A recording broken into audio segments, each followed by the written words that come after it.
नमस्कार, माझे नाव दीपक प्रकाश पाटील, राहणार भोसे, तालुका मिरज, जिल्हा सांगली। माझ्याकडे जवळपास 2 एकर द्राक्ष क्षेत्र आहे। त्यामध्ये SNS आणि ज्योती हे 2 व्हरायटी आहेत। जवळपास मी 10 वर्ष झाले शेती करतोय, द्राक्ष शेती। त्यामध्ये ह्या 10 वर्षात बघावं झालं तर वातावरणात भरपूर काही बदल झालेले आहेत।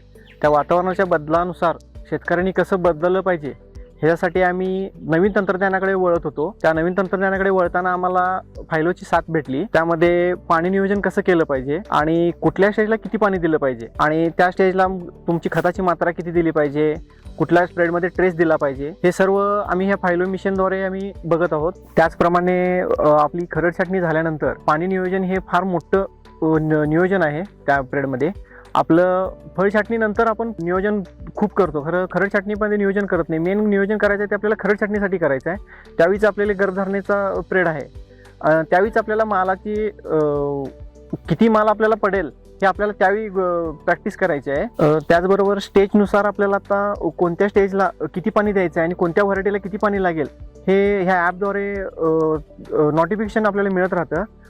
त्यामुळं पाणी नियोजन हे तंतोतंत आणि योग्य त्या वेळी होतं, त्याचा आपल्याला भरपूर फायदा होतो।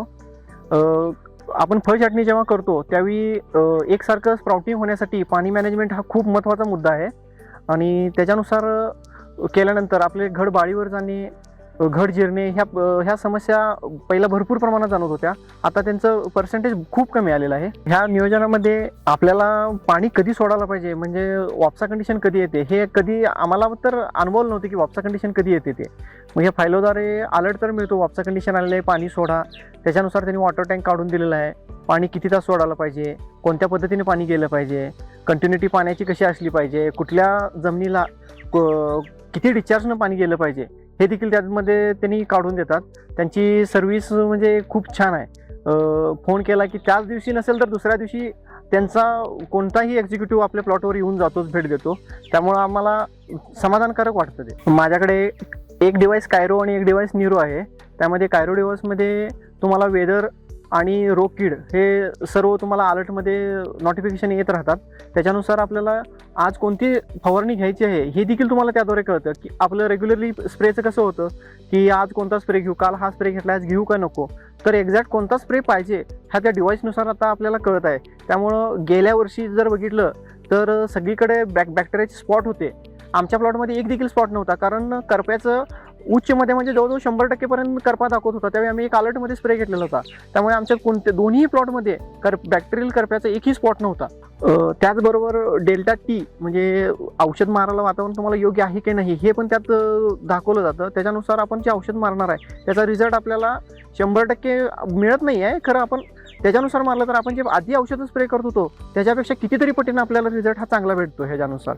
त्याच्यामुळं हा डिव्हाइस चांगला वाटतो आपल्याला खूप। ह्याच्यामध्ये पाण्याची बचत ही खूप मोठ्या प्रमाणात होते। उन्हाळ्यामध्ये आपली रेग्युलर प्रॅक्टिस कशी होती की खरड छाटणी झाली की आपण पाणी भरपूर देत होतो बाग फुटण्यासाठी, तर वरती पानच नाही तर झाड पाणी कुठनं घेईल ह्या कन्सेप्टनुसार तर बघितलं तर आम्हाला पाणी जवळजवळ 2-2, 3-3 आठवडे पाणी आलेलं नाही आहे। त्यामुळे पाण्याची बचत तर एवढी झाली की मेन आपलं पाणी कमी पडण्याचा तो काळ आणि त्यात पाण्याची बचत ह्याच्यामुळं तर आमचे सर्वांच्या इथं पाण्याची म्हणजे कमतरता भासली नाही फळबागेसाठी आणि त्याच्यानुसार बंचेस चांगले भेटले, पाहिजे त्यावेळी पाणी मिळाल्यामुळे झाडांनी। आणि आता जर बघितला तर तुम्ही बंच साईज जर बघितला, बंच संख्या बघितला आणि खोडाची साईज वगैरे बघितला, हा सेकंड इयरचा प्लॉट आहे, तर बघितला तर तुम्हाला माल लस्टर आणि हे कलर वगैरे मालाला बघितलं तर तुम्हाला खूप चांगल्या प्रमाणात रिझल्ट आलेला आहे त्याच्या। ह्या डिव्हाइसमुळे कमी पाण्यात आपल्याला शेती करता येते। त्याच्यामुळं हा डिव्हाइस सर्वांनी बसवावा असं माझी वैयक्तिक इच्छा आहे की तुमची पाण्याची बचत तर उन्हाळ्यामध्ये भरपूर होणारच आहे आणि तुम्हाला योग्य नियोजन हे त्याच्यामुळे तुम्हाला सराव होत जाईल।